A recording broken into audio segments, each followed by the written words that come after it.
Tony and Dak, and in today's episode, we are going through our Week 15 preview. Typically, we will have a recap, but we're both busy this weekend.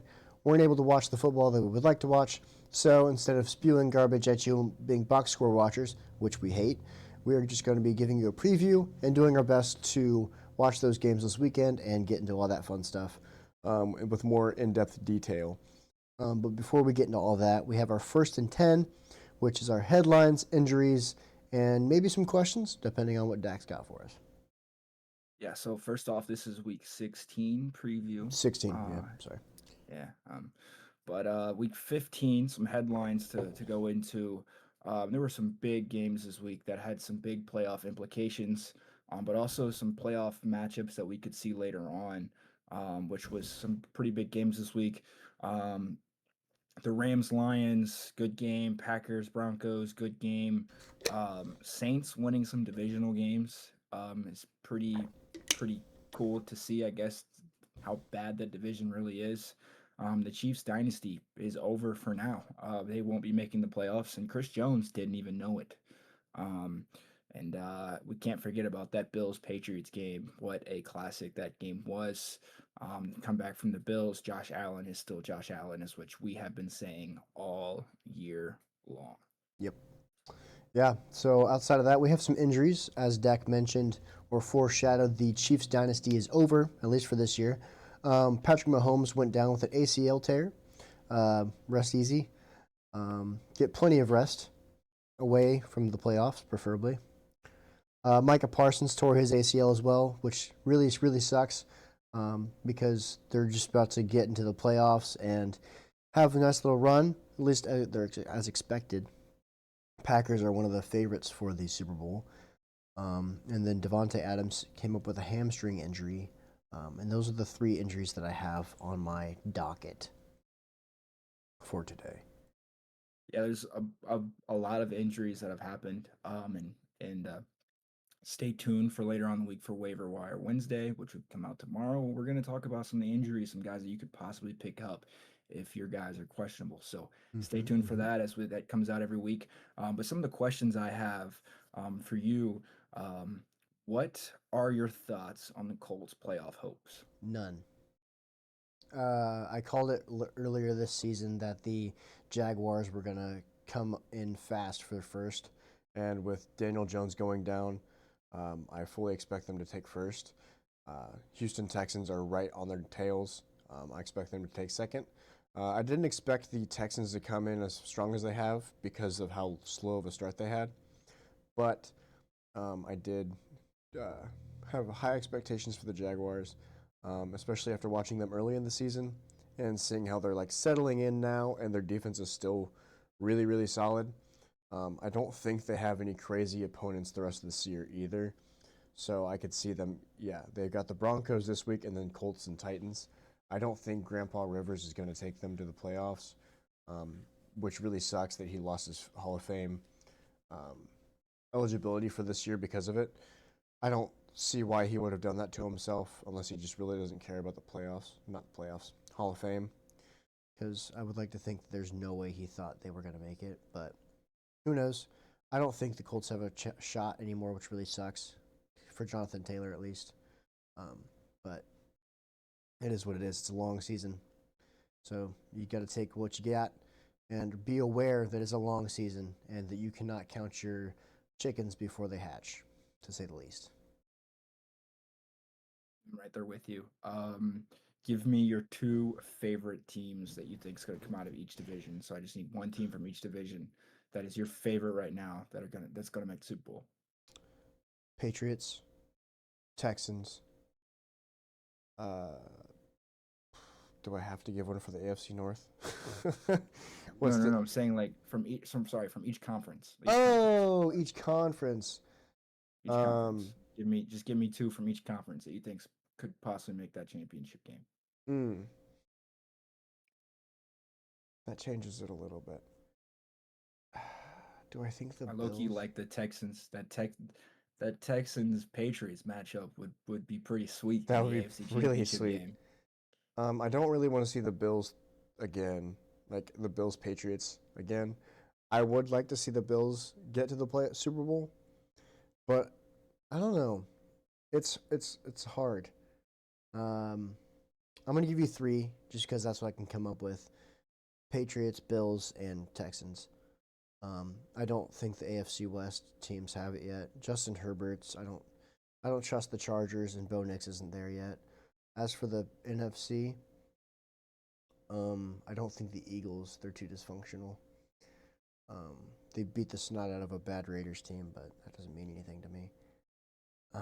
If the Cowboys made it, I would think the Cowboys have a shot, just because their offense is so disgusting.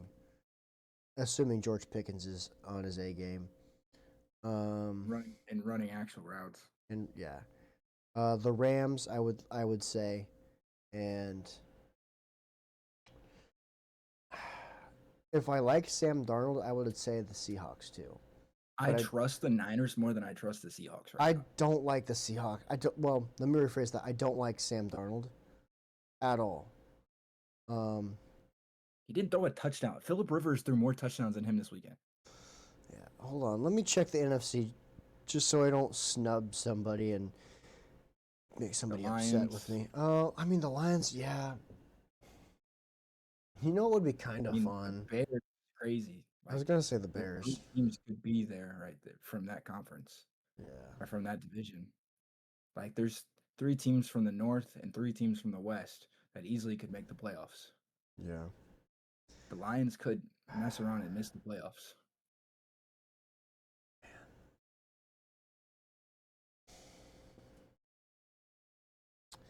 I'm gonna go with the Bears. They have so many weapons. Their defense has gotten a lot better. Their running game has picked it up quite a bit too. And if Yeah, you're able yeah. to keep the opposing team off the field and control the clock with the run game, You're gonna it'd be have success. you're gonna have success. And they have so many weapons. I mean, DJ Moore, to show you, DJ Moore isn't getting the ball that often. DJ Moore. It's going to um, my mind is Rome, blanking. Roma Dunze. It's going to Luther Burden, and Luther it's going Burden to who's the third guy? Not Colston Loveland, but Colston Loveland and Cole Kmet, are both playing well. both, yeah, could be playing well. Both could probably be starters. It's kind of like a Raiders situation. That's the only shout out I'm going to give my team the whole episode, because they're not worth anything else. But yeah, both those guys could be starters anywhere. Um, where Roma Dunze, DJ Moore, Luther Burden. I thought I was missing a third guy. Maybe he is. It is the third guy. You He just is the named third three guy. guys right there. Yeah. Okay.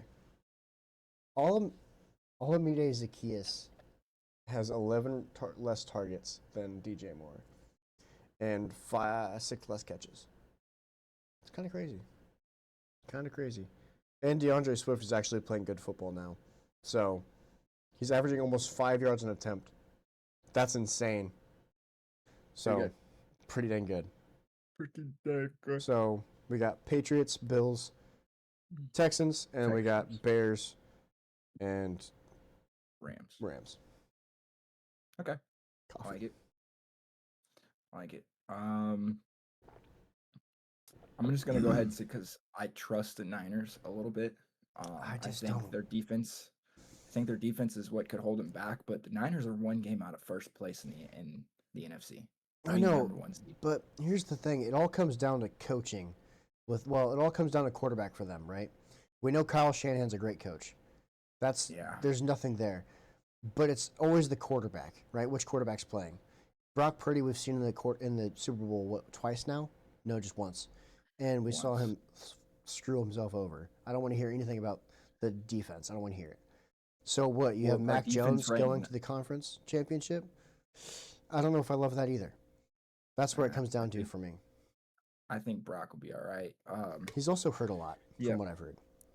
Yeah, he is. I like the Bills or the Patriots, Texans, and then I'm gonna go and say 49ers and Rams is my two teams from NFC West. NFC. Like I just think that those two teams, McVay and Shanahan, are just gonna clash, and it's Clash of the Titans. I like those two. So it's good coaching. That's what you're getting out of that. Yeah. So outside of the first and 10, we have our power rankings. So let's dive into our power rankings here. It's been a couple weeks because I don't love doing weekly power rankings just because it's not much change often. And sometimes I'm just putting names and trying to say something. But today we do have power ranking differences. So the last time we did it was post week 13. Now we're post week 15, right? So we'll see differences. Not a lot, but as you'll see from my list, the Broncos dropped out and the Jags dropped out. I think I would still have the Jags over the Broncos. I just like their team better, um, which is probably weird because the Broncos are thought to be the better team. I just don't think Bo Nix is great. I don't think Trevor Lawrence is great either. But I think the Broncos have kind of gotten what the Chiefs have gotten all last year. Those one score games, just things just go their way. Like yeah, the Packers had a chance to beat the Broncos on Sunday, and they just didn't get it done. And I feel like that's been everybody has been a chance to beat the Broncos this year, and the only team that's really done it is the Indianapolis Colts. yeah. Wait, did they?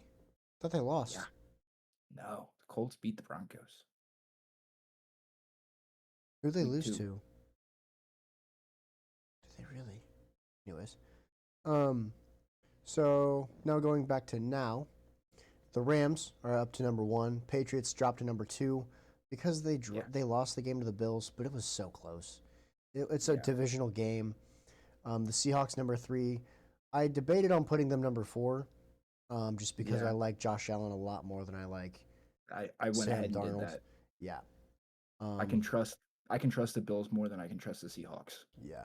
I love their defense. I love JSN, um, but I don't love Sam Darnold leading that offense. Um, the Bears. I wanted to be a little fun with this list. I didn't want to have the same teams every week. That's the other thing about power rankings. I don't love just putting the same team over and over and over and over and over again. Um, but the Bears have really come back this season after a rough start, having the a historically bad rush defense, and now their defense is solid.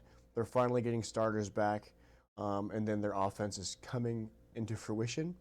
They're learning how to use their weapons properly. Ben Johnson is leading them to be the offense that we expected them to be.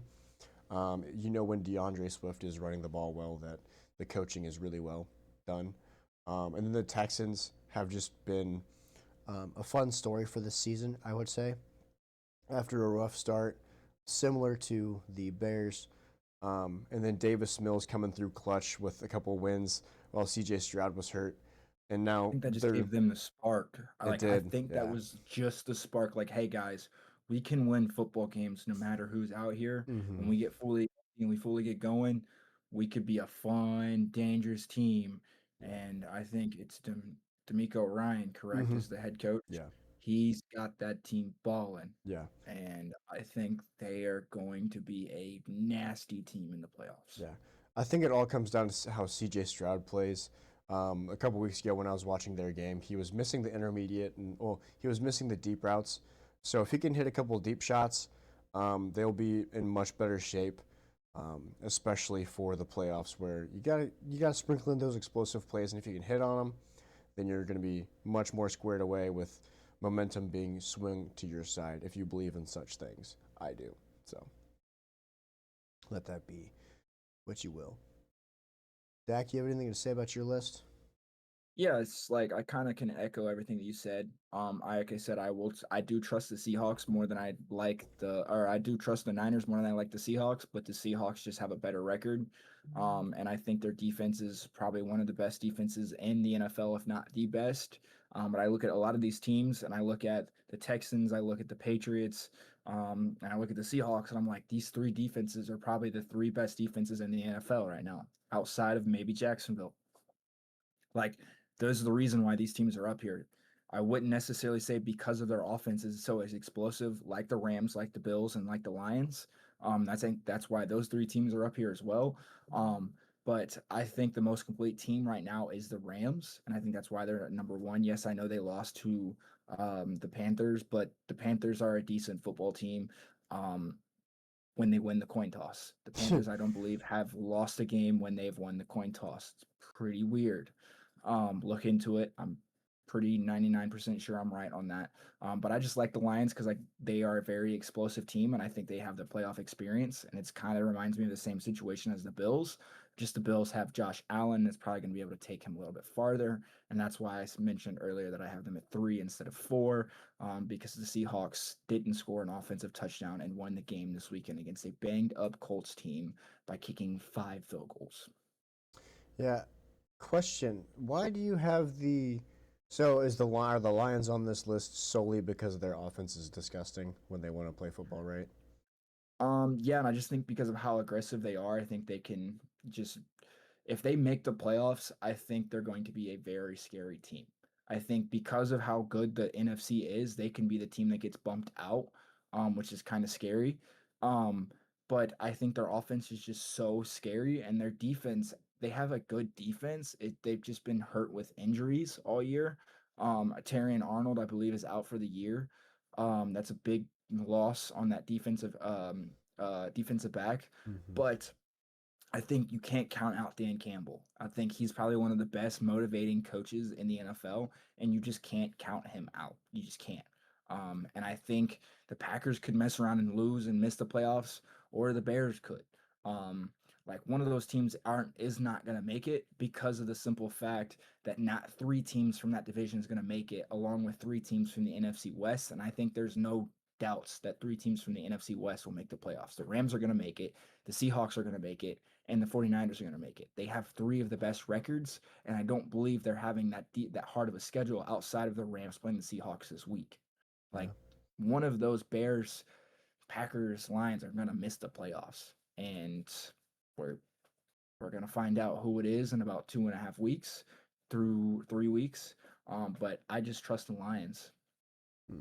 See, me being myself, I would probably have the Jags over the Lions, just because they're a more balanced football team, and I've been preaching on balanced football teams all season. But Fair enough. um, getting back to the namesake of the episode with our recap or preview, today's preview, I will kick us off with the Jags and Broncos. A little segue into that. Um, so in this game, I expect a battle of the defenses. Both QBs turn the ball over quite a bit. Trevor Lawrence, 11 interceptions and 5 fumbles. Bo Nix, 9 interceptions and 3 fumbles, which is kind of surprising considering he has one of the best offensive lines in the league. So that's definitely something to keep your eye on. And both quarterbacks get shook in the pocket. That's not really anything crazy. A lot of quarterbacks do, but it's definitely something to keep your eye on because of my next point. To my keys of the game, the Broncos need to take advantage of the passing game. The Jags defense is not, I believe it's top 20 in passing defense, but they are number 1 according to PFR. That is Pro Football Reference in the rush defense. So I don't anticipate um, a lot of big runs at least from the from the Broncos. So they have to take advantage of their weak spot, which is the pass, but also pressuring the quarterback. The Broncos lead the league in sacks with 58. They're 10 more sacks than the number 2 team. I don't remember who that was, but for the Jags, their keys to winning this game: keep Trevor Lawrence comfortable.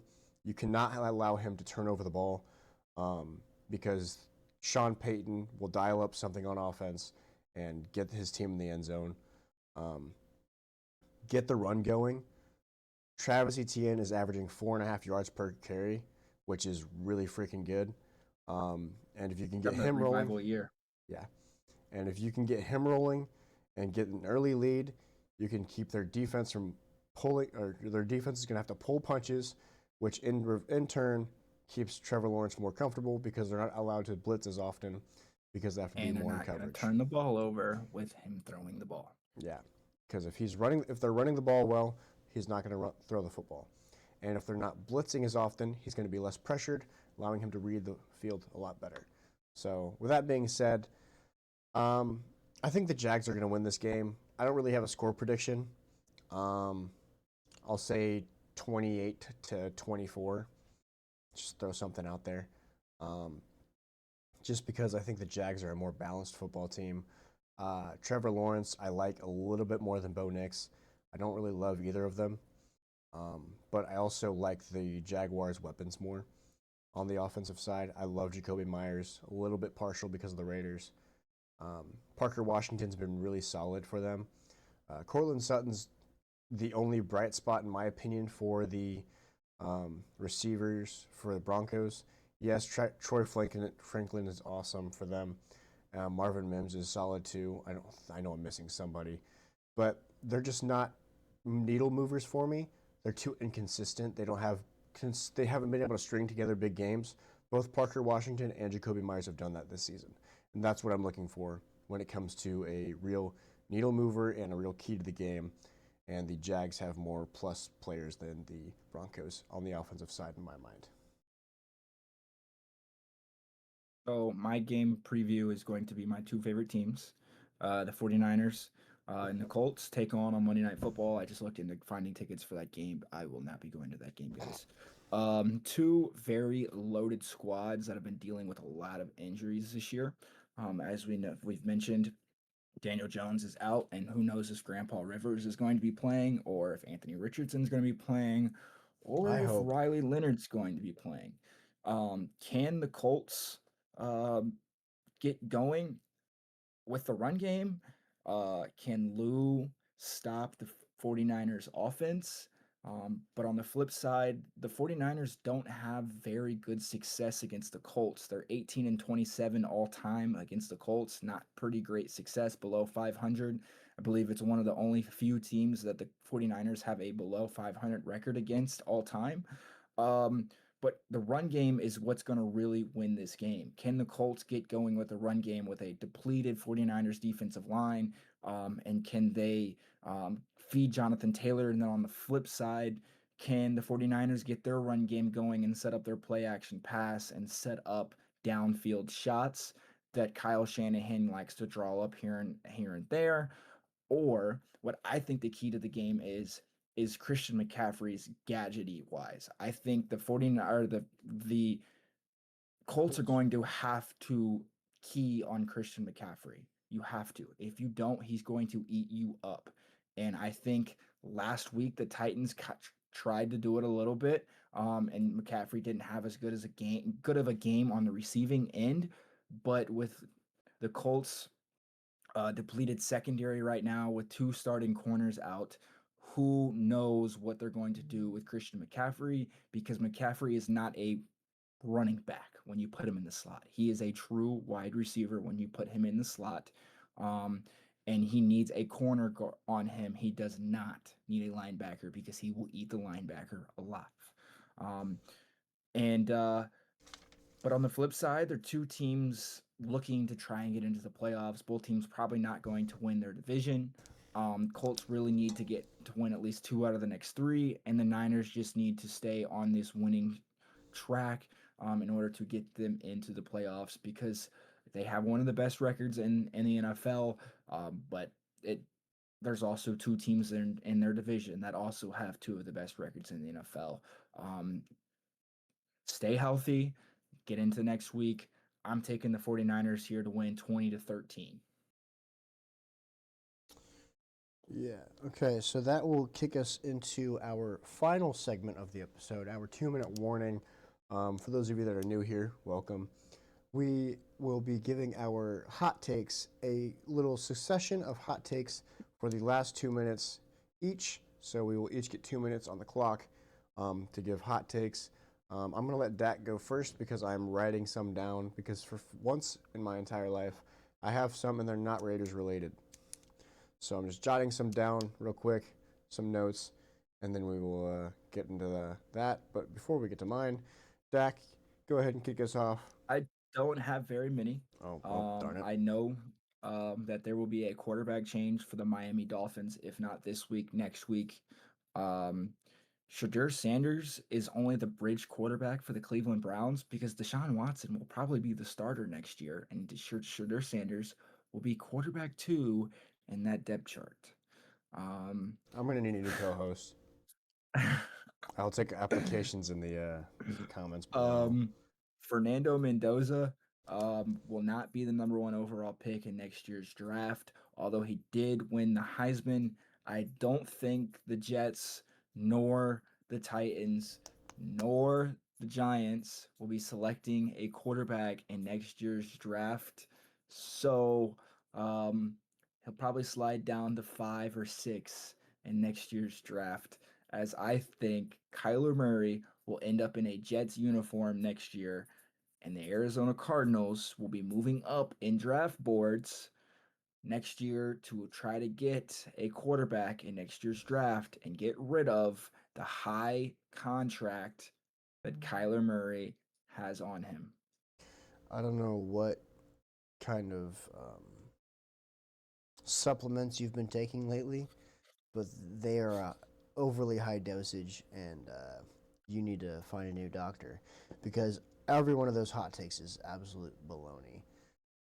First of all, Fernando Mendoza is the future starting quarterback for the Las Vegas Raiders, who will have the number one overall pick, and he will be the number one overall pick. Second of all, what other garbage did you say? Deshaun Watson is never touching the football field ever again. Okay, he's pretty close to returning, buddy.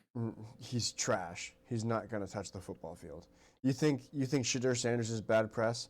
Have somebody who's have 30 plus cases against him for he hasn't been convicted, so innocent until proven guilty. But I would not be having that. Never stopped other NFL players. Didn't stop OJ.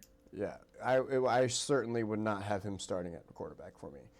He'll be starting for a quarterback next year for the Cleveland Browns. So I guess I'll get to mine. Mine are much more tame. I think the Panthers could make the playoffs. They currently have the same. The Saints could. They currently have the same record as the Buccaneers. I don't think the Saints could make the playoffs, but at 7-7, and they play the Buccaneers twice. Buccaneers have been wishy-washy to say the least since their hot start. I think the Panthers have a shot of knocking them off. And the Colts missed the playoffs. Their last 3 matchups are the Niners, Jags, and Texans. 2 divisional matchups does not have them faring well. I already didn't believe in Daniel Jones. That's a take. That's not even a hot take. I certainly do not believe in Phillip Rivers. No intentional disrespect to Phillip Rivers, but there's no way that a grandpa is leading them to the playoffs, especially after losing to the Seahawks when they didn't even throw a touchdown. Did they even score a touchdown? The Colts? Yeah. No, Phillip not Rivers the Colts. The Seahawks. Did they score a touchdown? No, 5 field goals. Yeah, no 5 shot. field goals. Now, I guess I didn't. Maybe 6 field goals. I didn't think I'd have to say this, but Fernando Mendoza is going to be a top 5 pick. The Raiders are going to be taking a quarterback in the top 5. The Jets, are they going to have a top 5 pick? They have the worst record in the NFL. The Giants do. They have the same worst record, and the Giants are going to beat the Raiders in 2 weeks. Fair enough. The Jets are going to be taking a quarterback next year. Probably going to take Dante Moore because the Titans won't take a pick. The Titans won't take a quarterback. The Giants won't take a quarterback. That leaves the Titans. No, that leaves the Raiders and the Jets. So unless somebody moves up for him, those are the top 2 guys. Those are my guesses. Cardinals are moving up. Not that high.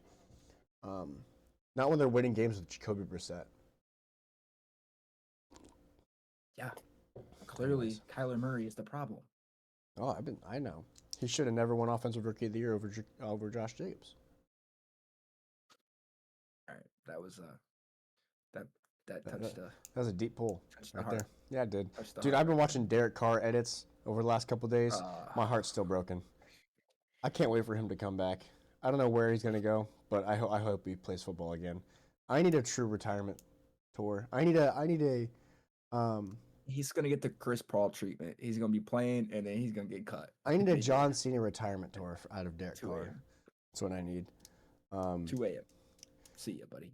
Anyways, I hope you guys enjoyed this episode. See you guys tomorrow with our Waiver Wire Wednesday. Don't forget to like, subscribe, comment, share, all that fun stuff. And like I said, we'll see you guys tomorrow, Waiver Wire Wednesday, and then Thursday with our bets. So don't forget to check those out. And again, see you tomorrow. Enjoy. Have a great day. Peace.